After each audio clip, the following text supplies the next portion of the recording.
Alright, and here we are with the System 7 board set. This is for a Jungle Lord, and what I found with this is we had a bit of alkaline corrosion that was going on with the battery packs, and also here on the bottom of the resistors and capacitors there. So the 40 pin has been swapped out as far as the male side. 1, 2, 3, 4, 5, 6 sockets. And also the 0.156 headers have been swapped. The filter capacitor as well. And down here, the lamp section, we were not getting, 4, 5, and 6. So rows 4, 5, and 6 were not working. And what I had noticed is that these 3 transistors had been replaced at one point. I'm not sure the coating that was on it. It was something completely different. I'm assuming that they were not, what was supposed to be in there. Either that or they had failed. One of the two. But I went ahead and pulled one of those just to check.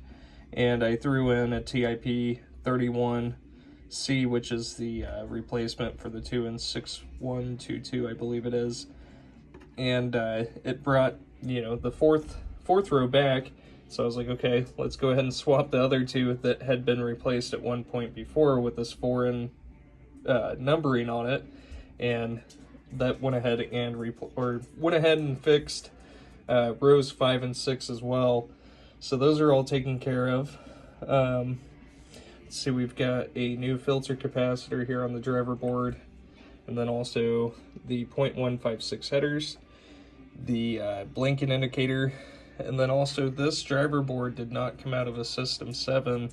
It did have the resistors in place, so I went ahead and swapped those for the jumpers.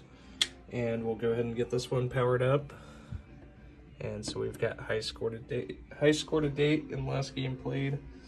Lamp matrix is dancing, and the only coil that we have on is the coin lockout, which for some reason, whenever Williams had switched from 6 to 7, even putting the game into free play, that coin lockout is still energized the entire time. So I'm not sure why they did that, but there's all the displays, sorry. And then, so this is kind of wonky, but this is what I was talking about in the last video.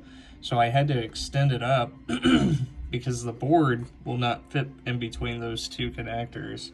But it's kind of wonky in the sense that the button doesn't press every single time, because I need to go back and resolder those long legs that I have on there. But there's the sound test, so it's outputting all 7 of the sound outputs from the MPU. And see, I moved the connector and it stopped the test. But we'll move on into lamp test here. And then moving into solenoids.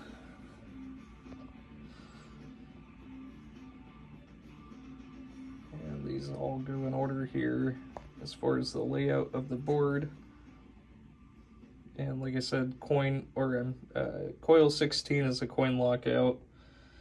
And with System 7, it goes in order. So 1, 2, 3, 4, 5, and 6, which are the computer driven. And they are also switch controlled as well. And so I was going through and testing this, and that's why these ROMs don't have any labels over top, and I'll get those labeled here. But the switches were reporting all the way up to switch 53, which is not supposed to happen on Jungle Lord. Switch 50 is the last switch in Jungle Lord. And for some reason, that last burn of ROMs that were on those chips had become corrupted at some point. And but I've got that all straightened out, and this one's good to go as well. So thank you so much for sending it.